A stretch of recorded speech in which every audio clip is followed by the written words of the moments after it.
Nós estamos, como os irmãos sabem, numa série de mensagens aos domingos pela manhã sobre o que esta igreja crê.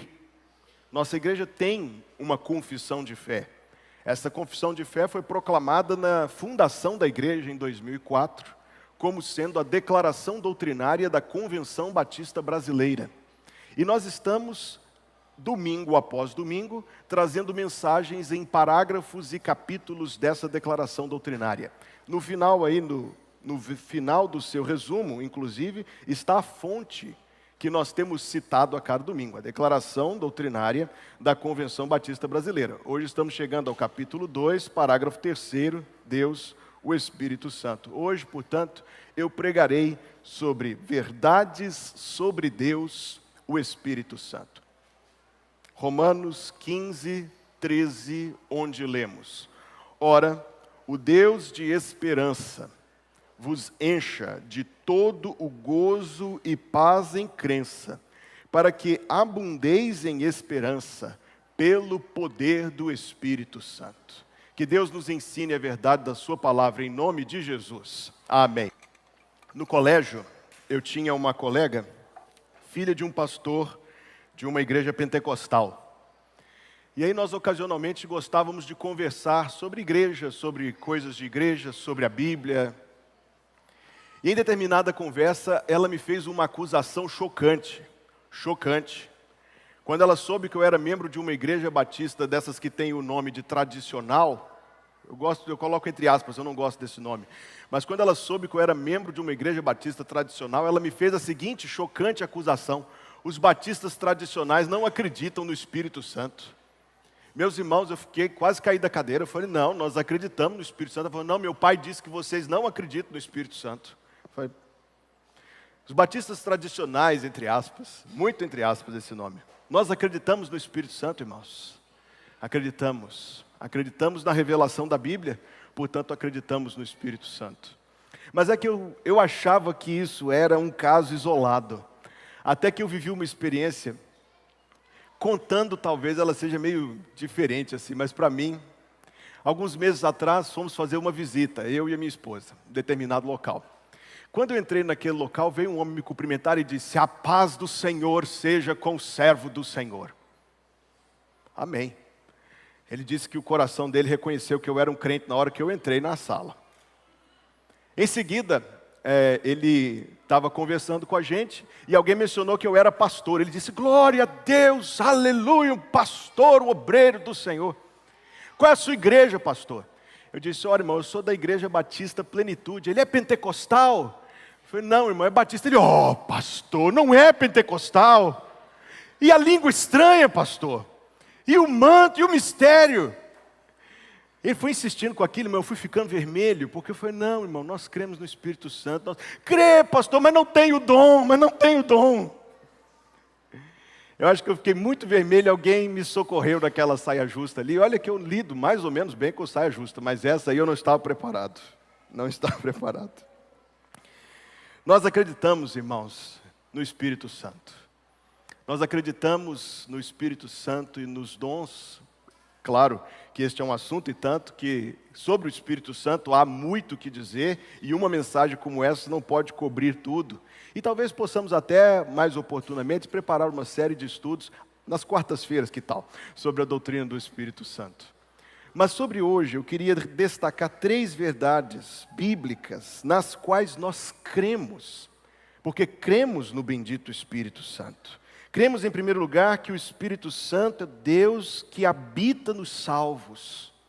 Deus que habita nos salvos. E nós não devemos ter nenhuma confusão sobre o que cremos nesse assunto. Não é um assunto também questão fechada, nem é um assunto muito aberto. Não, nós temos algo que cremos a respeito disso.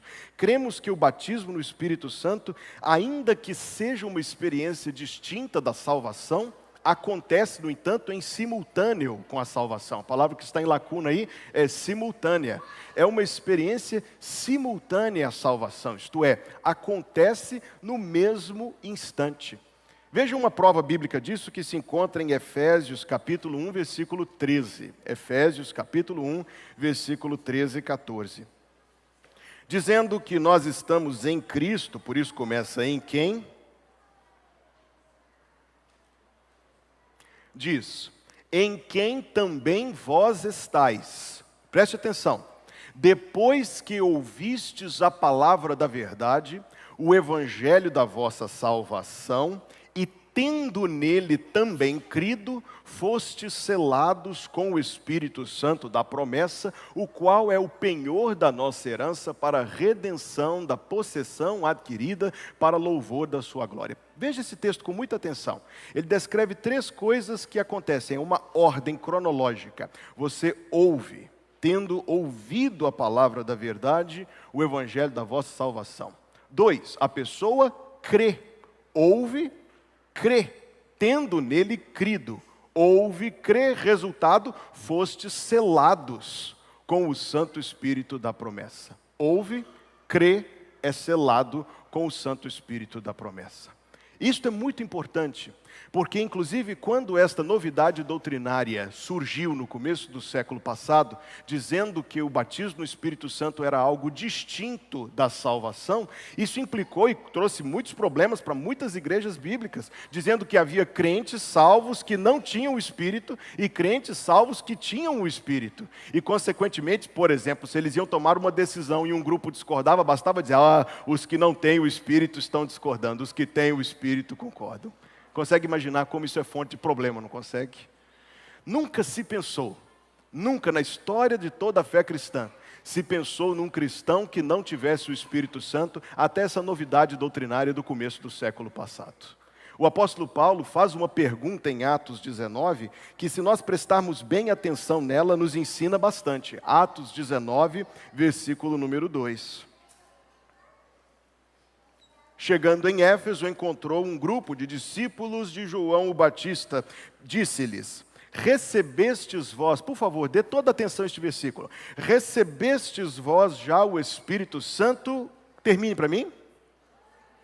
Note, tem um advérbio de tempo aí. Recebestes vós já o Espírito Santo quando crestes. Quando crestes. Ou seja, a inteligência apostólica em formular a pergunta serve até para ensinar.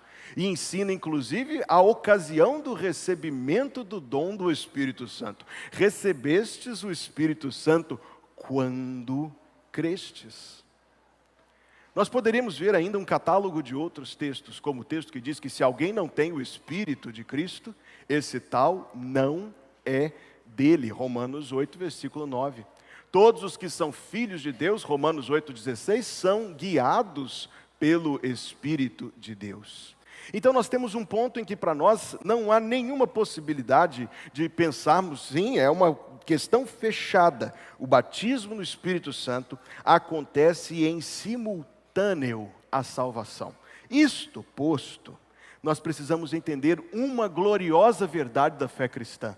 A gloriosa verdade de que nos salvos, isto é, nos seus servos, naqueles que Deus resgatou para si, nessas pessoas, verdadeiramente, o Espírito Santo habita. Tentar explicar isso, irmãos, para a apreciação da profundidade, da grandeza desta verdade, não é tão fácil. Os irmãos sabem que eu sou filho de mineiro, neto de mineiro, bisneto de mineiro, e as gerações são mineiras, embora eu seja um maranhense de coração. Os conterrâneos do Maranhão me aceitam. Eu já entrei com pedido de cidadania maranhense, eles estão avaliando. Já tive 2 filhas aqui para ver se me aprovam. Minas Gerais tem uma prática interessante e histórica, e que para mim serve como comparação. Todo dia 21 de abril, que é um feriado de Tiradentes, todo dia 21 de abril, cerimonialmente, a capital do estado deixa de ser Belo Horizonte e volta a ser Ouro Preto. É da meia-noite do dia 21 até o começo do dia 22. O dia 21 de abril é um feriado nacional. Acontece um grande evento lá. O governador do estado se dirige para lá, o presidente da Câmara Estadual e as outras autoridades, e outorgam medalhas e fazem cerimônias importantes lá. Enfim, é uma data, um feriado estadual que tem certa importância. Isso não é tão importante quanto este fato. A capital do estado é temporariamente transferida de Belo Horizonte para Ouro Preto. Eu vejo, como cresci vendo isso, talvez seja uma explicação da habitação do Espírito Santo nos crentes. Existe um grande céu lá em cima, irmãos. Existe um grande céu a nos espera. Mas Deus nos dá este céu dentro de nós, quando o Espírito de Deus vem em nós habitar. É uma transferência. É algo que Deus implanta em nós. Isto é a habitação do Espírito, é a própria presença de Deus dentro da nossa vida, dentro do nosso coração. Por isso que as linguagens bíblicas, as metáforas bíblicas, comparam o recebimento do batismo no Espírito Santo a um selo, a uma unção, a um cálice do qual bebemos, a um batismo que recebemos. São talvez metáforas, talvez maneiras de nos ajudar a compreender. Uma delas é a unção. Você sabe, você é um estudioso da Bíblia, você é aluno da Universidade Bíblica desta igreja, então você sabe que a unção no tempo do Antigo Testamento não era algo franco, não era para quem queria, não era para qualquer pessoa. Ser ungido com óleo no tempo da antiga dispensação era ser separado para um serviço, inclusive um serviço importante.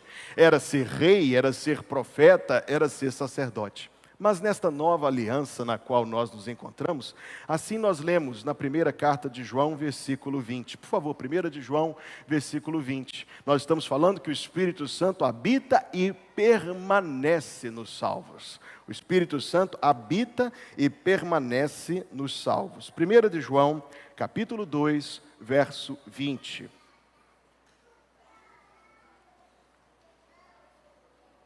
E vós tendes a unção do Santo e sabeis todas as coisas. Verso 27. E a unção que vós recebestes dele fica em vós.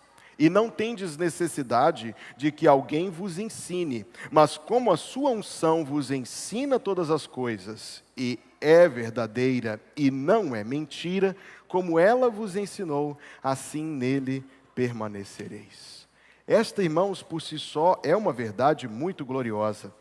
Antes até de pensarmos, ou hoje pensando nisto sobre o Espírito Santo, Deus, o Espírito, habita nos salvos. No acontecimento do batismo no Espírito Santo, simultâneo à salvação, o Espírito Santo habita e permanece nos salvos.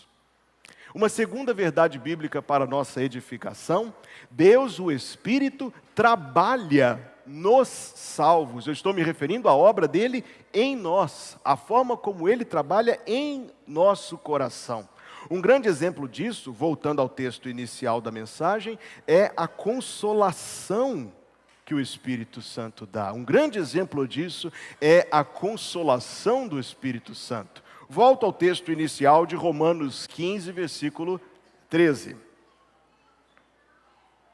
que diz: Ora, o Deus de esperança vos encha de todo o gozo e paz em crença,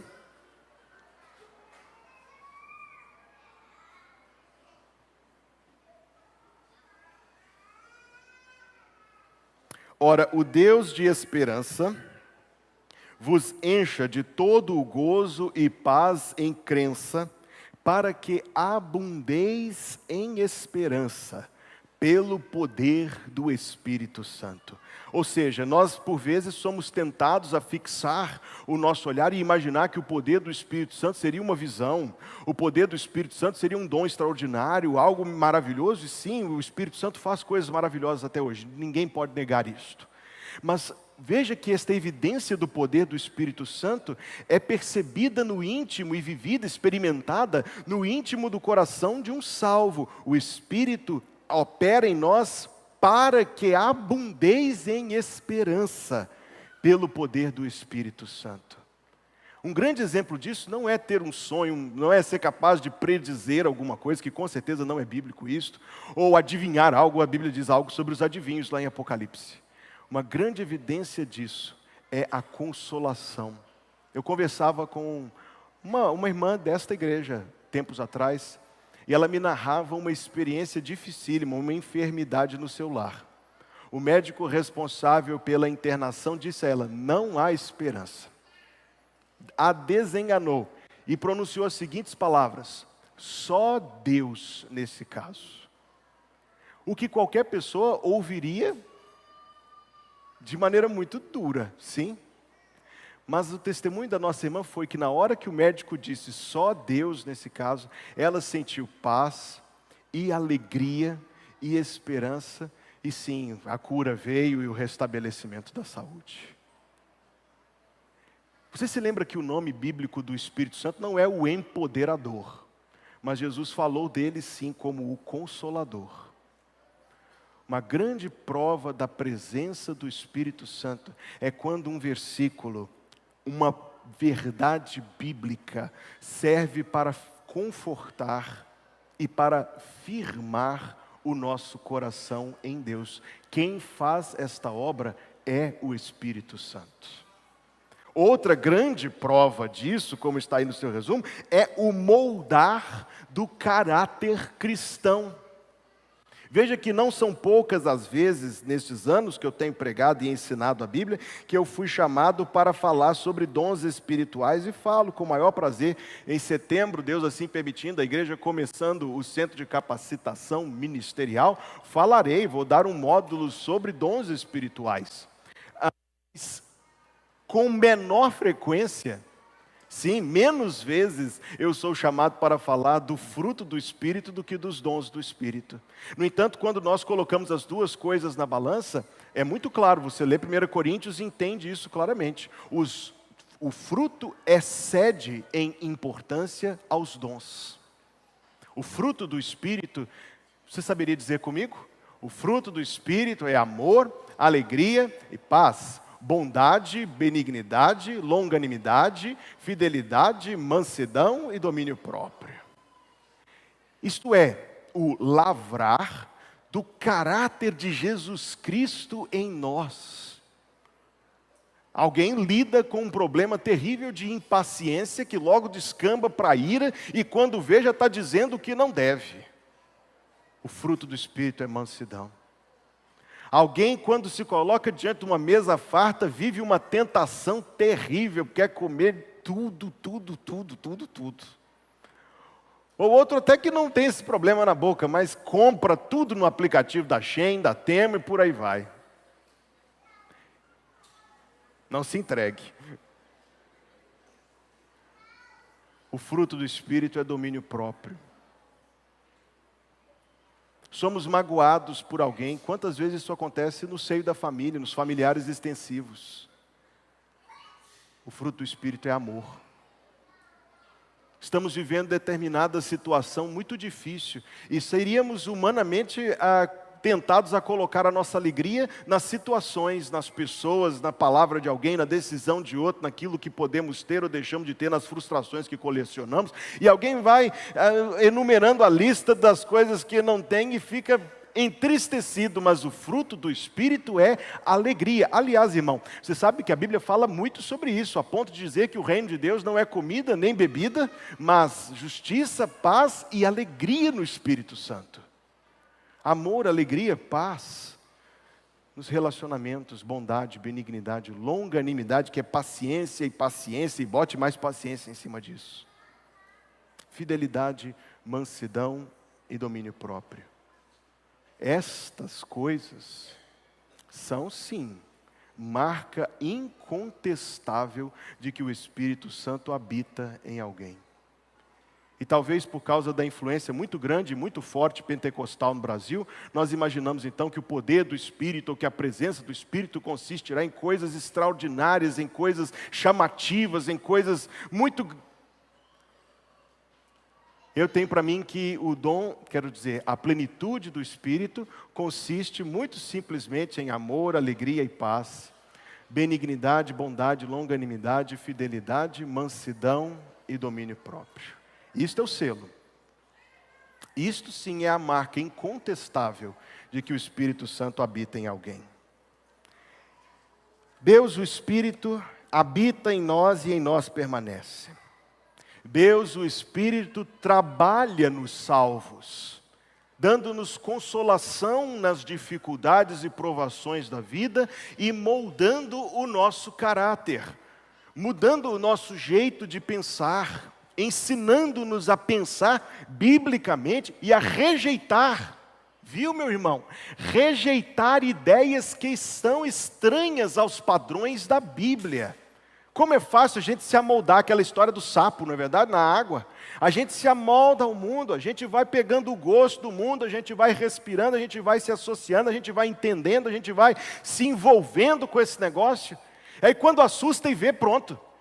Quer, ou pensa, ou sente, ou concorda com algo que é totalmente estranho à Bíblia. Não. O Espírito Santo firma o nosso pensamento nos padrões da palavra de Deus. Essa obra é do Espírito. O Espírito Santo, irmãos, é Deus que opera por meio dos salvos. Deus que opera por meio dos salvos. Aquele grande pregador do passado, eu só cito uma vez por ano aqui, Charles Spurgeon. Então estou gastando a minha vez hoje. Aliás, eu gastei domingo passado, né? Então já gastei a de 2026. Já gastei... Eu vou ter que aumentar a minha cota desse negócio. Aquele grande pregador do passado, Charles Spurgeon. Sabe, irmão, que eu conheci uma pessoa, que conheceu uma pessoa, que conheceu uma pessoa, que conheceu o próprio Spurgeon. Ora, para mim é muita coisa, não sei para você. Eu conheci uma pessoa, que conheceu uma pessoa, que conheceu uma pessoa, que conheceu o próprio. Ele morreu 99 anos antes de eu nascer. Essa pessoa, lá da ponta da fila, visitou a igreja dele antes da Segunda Guerra, 80 anos atrás, pouco mais do que isso. E enquanto estava esperando o culto começar, conheceu um antigo obreiro da igreja, um diácono, mais velhinho. Sentou-se com ele e perguntou: o senhor conheceu Charles Spurgeon? Ele disse: sim, Spurgeon foi meu pastor. O que o senhor tem para me dizer sobre ele? Ele disse: eu não quero falar mal de ninguém hoje, ele respondeu assim. Mas a pregação dele era realmente diferente. Quando ele pregava, você conseguia sentir que a mão de Deus estava sobre ele. Parece que esse era o fim da conversa, mas ele disse o seguinte: mas tinha uma coisa. A pregação dele era incomum, mas a oração dele, eu nunca ouvi igual. Quando ele orava, você sabia que aquele homem estava falando com Deus. E você sabia que Deus estava ouvindo a oração daquele homem. Ele viveu no tempo que não existia microfone, nenhum sistema de amplificação de voz. Então a igreja decidiu construir um salão de culto que tinha 3 galerias redondas ao redor, ovais ao redor do púlpito. De maneira que para a projeção da voz ele tinha que subir uma escada de 30 e poucos degraus para poder ter uma posição que fizesse a voz chegar a todo aquele grande ambiente. 6.000 pessoas, 500 pessoas em pé era comum. Quando ele subia os degraus da escada, não 5 como aqui, 32.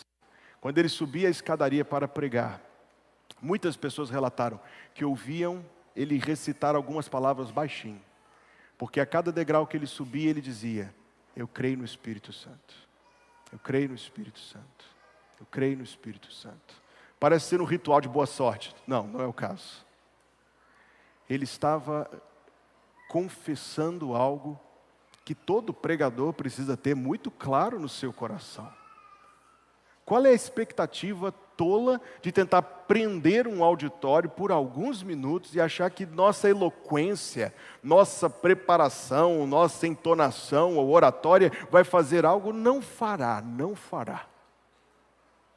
Mas se o Espírito Santo abençoar, se o Espírito de Deus trabalhar, irmãos, algumas vezes eu já desci deste púlpito um pouco desanimado com a mensagem que eu tinha pregado. Isso aconteceu alguns domingos atrás.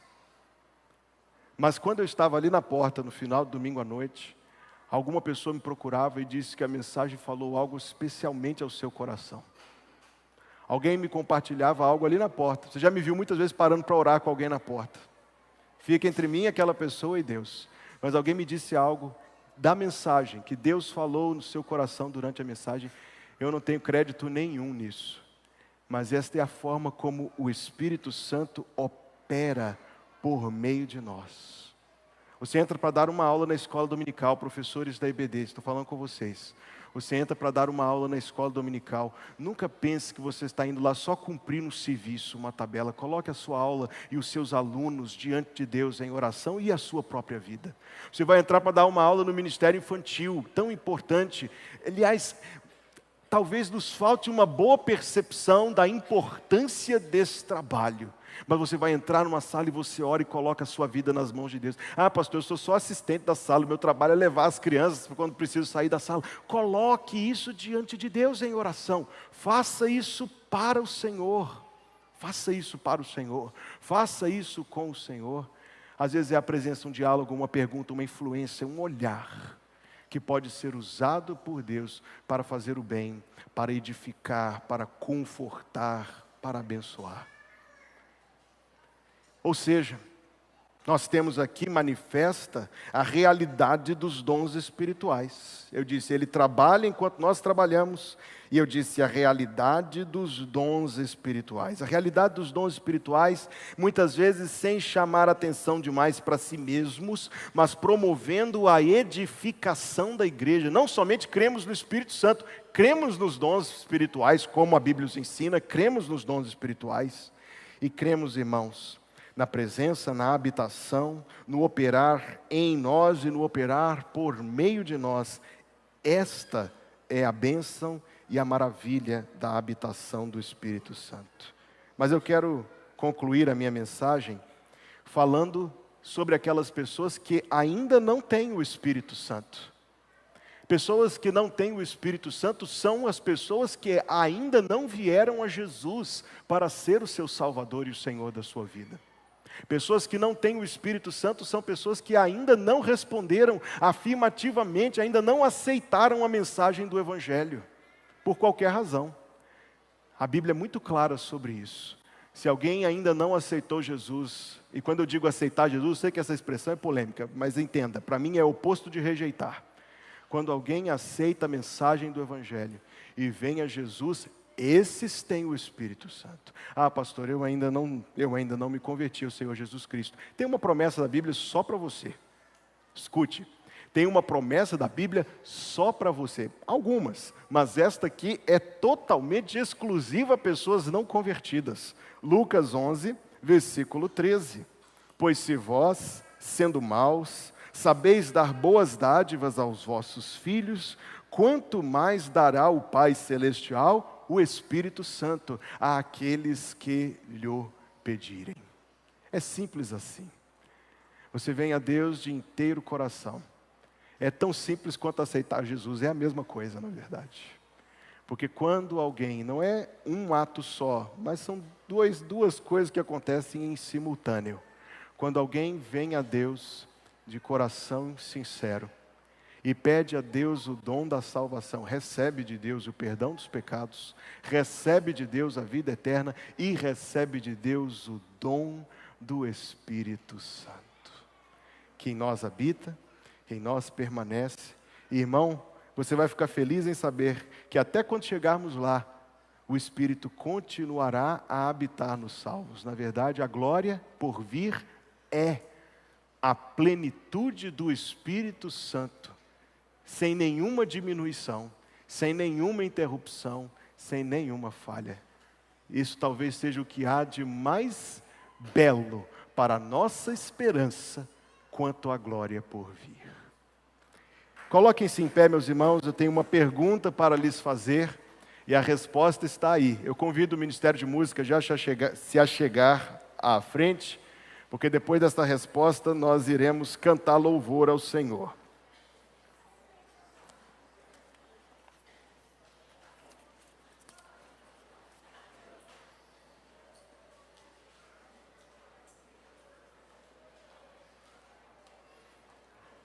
Igreja, o que você crê sobre o Espírito Santo?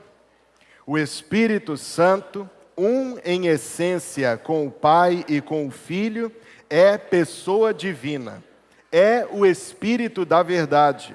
Atuou na criação do mundo e inspirou os homens a escreverem as sagradas Escrituras. Ele ilumina os homens e os capacita a compreenderem a verdade divina. No dia de Pentecostes, em cumprimento final da profecia e das promessas quanto à descida do Espírito Santo, ele se manifestou de maneira singular, quando os primeiros discípulos foram batizados no Espírito, passando a fazer parte do corpo de Cristo, que é a Igreja. Suas outras manifestações, constantes no livro dos Atos dos Apóstolos, confirmam a evidência de universalidade do dom do Espírito Santo a todos os que creem em Cristo. O recebimento do Espírito Santo sempre ocorre quando os pecadores se convertem a Jesus Cristo, que os integra, regenerados pelo Espírito, à Igreja. Ele dá testemunho de Jesus Cristo e o glorifica. Convence o mundo do pecado, da justiça e do juízo. Opera a regeneração do pecador perdido. Sela o crente para o dia da redenção final. Habita no crente. Guia-o em toda a verdade.